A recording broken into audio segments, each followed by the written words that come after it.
Good evening, everybody. Welcome back to Knitting on the Fly. I'm Katie. I'll be your host. Today is February 22nd, 2011. And we're going to kick it off with jet setting. It was a good travel weekend. It was fantastic, actually. I was anticipating some problems due to the spring vacation, spring break. I don't know what they call it up here. I hate spring break. I hate school break. You know why? Because traveling as a standby is very difficult during that week. So, I know you guys are on school vacation, some of you. Heather, I know you're enjoying your week off, but go back to school. Make my life much easier. So, but actually I had very good luck. I got on my first flight out of Boston. It was really tight. I think they had every seat in the plane full plus some. And made my connection just great, which was just fantastic.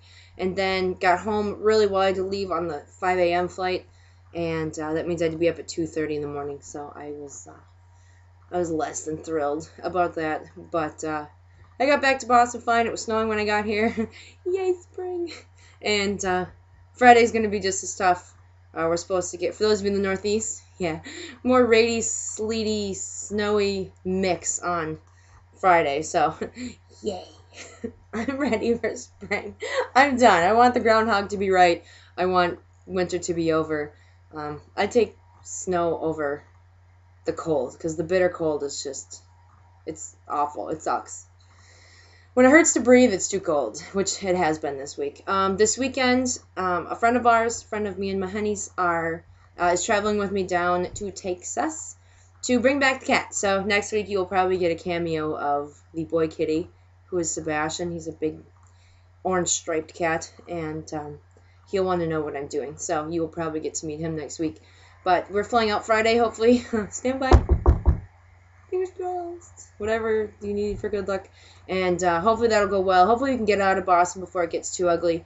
And hopefully it's not supposed to be major, but just enough to annoy us and make us all hate living in the Northeast. So hopefully that will go well this weekend. That's a preemptive jet setting for this weekend, so hopefully all will go well. Work's been pretty uneventful. Everyone's got a smart crack for the pilot.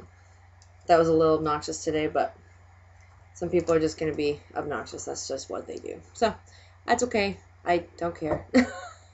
They annoy me, and then I forget them, and then I complain to someone like you guys about it, and then I don't remember it again. Some of my family watches this. Hi, my favorite sister. And she made a comment to me yesterday that she thinks my New England accent is funny, which I find very odd because I catch a lot of flack out in the Northeast in Boston, more so in Boston than up here, but for my Midwest accent, for my Minnesota accent.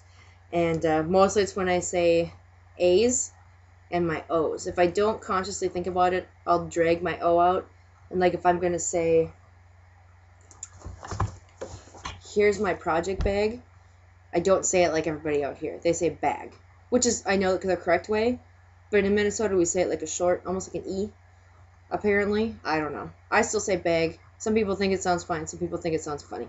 So, anyway, I think it's funny that she gives me flack about my New England accent when I'm still catching flack for my Midwest accent out here. So, I guess landing was throwing her off in a couple of them. She thought I was saying Landon, and maybe I'm just dropping my E. I don't know. So I'm going to try to speak more clearly. So I thought that was really funny, which I've lived all over the country.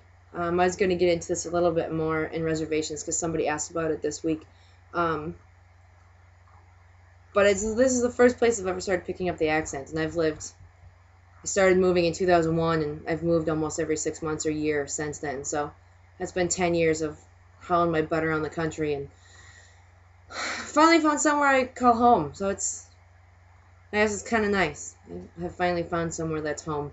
I've had houses to live in, but this is the first place I've really nested and settled in. And my phone's ringing. Sorry. I don't even know who it was. I hate unknown numbers. It's weird to me. So anyway. Yeah, it's kind of nice. Maybe I'm finally settling in and my brain is settling in to be a maniac. So that was kind of a nice surprise. I think that's all I got for now. So family, thanks for watching. Stick around if you want. Next is, sorry, I was reflecting on what I just said. I got lost in my thoughts for a second. En route, I have socks that have made a slight bit of progress. Let me get them out of my bag. Oh, and they're all over the place. Hold on. So I've made a little bit of progress. These are my La Vie de Bois socks. Life in the Woods by Heather Kinney, a.k.a.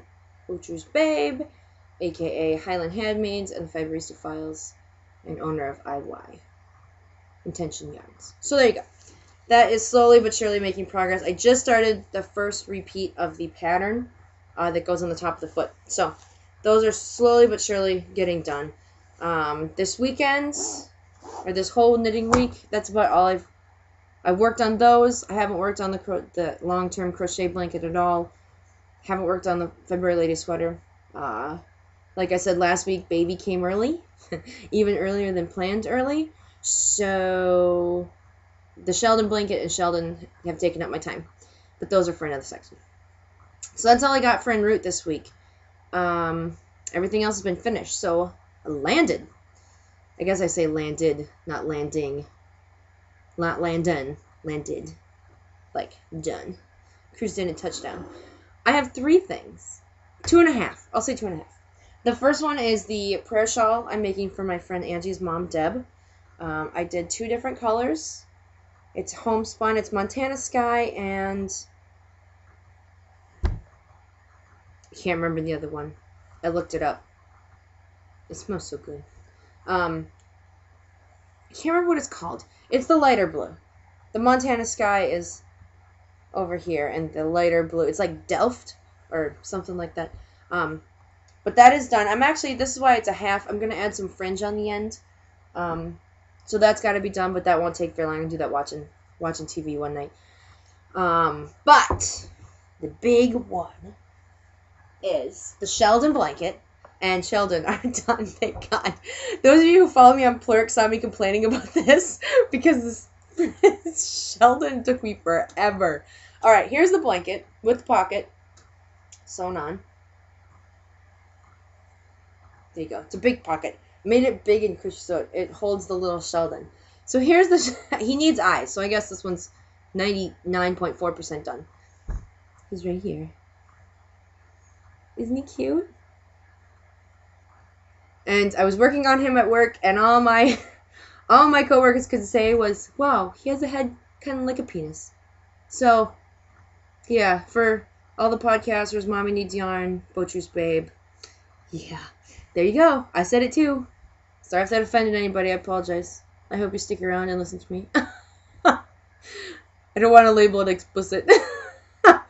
But, anyway, he's super cute. He, she, I'll let him, it's pink, maybe they'll name it a she, but I'll leave that to them.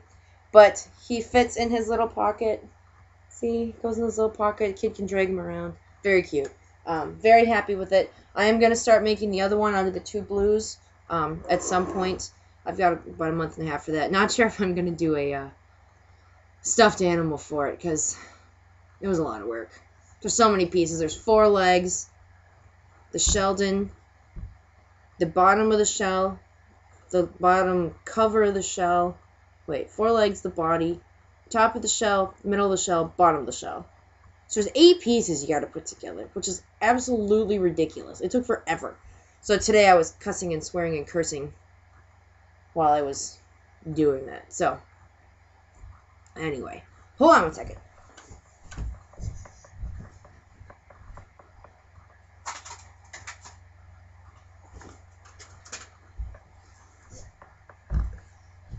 Sorry. I'm trying a new light tonight, and I think it was melting the paper that I didn't take off of it, so now I can't see anything, so I look right into the light. So those are off the needles, which is very exciting. So I just need to sew some little eyeballs on them. They said to use safety buttons. I don't like using buttons when it comes to kids. I'm afraid they'll chew them off and swallow them like my brothers. So I I'm just not gonna do it. Takeoff. I'm gonna start my cousin's blanket. She's getting married in August. I finally got enough yarn in the right colorway, or the right dye lot. I'd bought 4 or 5 different ones, and there was 3 different dye lots. And with one and one other set, you couldn't tell the difference, but there was one oddball that you could oddly really tell the difference. I was really kind of upset about that. So I finally kept shopping around and kept going back until they had enough in stock I could buy it all at once. So I'm just going to take the other ones back and just exchange them for another color, because that works for me. Sorry, I'm chilly. I'm drinking tea. It's yogi tea. It's Egyptian licorice yogi tea. Ground stop. I don't have anything this week. Holding. I don't have anything this week. And reservations. For reservations this week, I've got a whole bunch of random stuff. Someone asked in the reservations threads when I was talking about babbling and wanting to babble for longer, to babble on about how I became a pilot. So I will do that this week. I have a grandfather who is a pilot, not a professional pilot. He's just a private pilot. He's always flown just for fun. He owns an airplane. He still owns and flies the airplane that got me hooked into this whole business. He owns a Cherokee 160, which is a 4-seater, single-engine, low wing. High wing means your wings are up above your head, and a low wing is down below you, kind of like on an airliner. The wings are closer to the ground. And fixed gear, which means the gear doesn't move up and down. It's a beginner plane. It's a very basic airplane, and he still has it. 5141 Whiskey. And he took me flying when I was 8. And that was it. I was done. I cut stuff out of the newspaper. I hung it on my bulletin board. Yeah, I was obsessed and hooked. That was all she wrote. So I knew I was one of the lucky few that knew what I wanted to be from a very young age, which I guess I don't know what it's like to not know what I wanted to do. So I feel for all you guys who battled with what you wanted to major in and what you wanted to go to school for, because I guess I always knew, which was nice. And the only stressful part was picking a college. I went to St. Cloud State University. Go Huskies.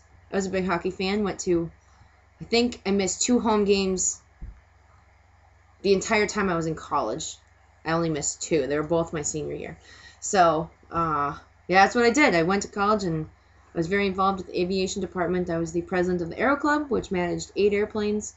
I did flight training while in college. I also worked 2 or 3 jobs. I kept busy. I managed to get my fun in too, but I did a lot in college. I really enjoyed that. Then I decided to finish my flying at a flight school, accelerated flight school in Phoenix, Arizona. So in the fall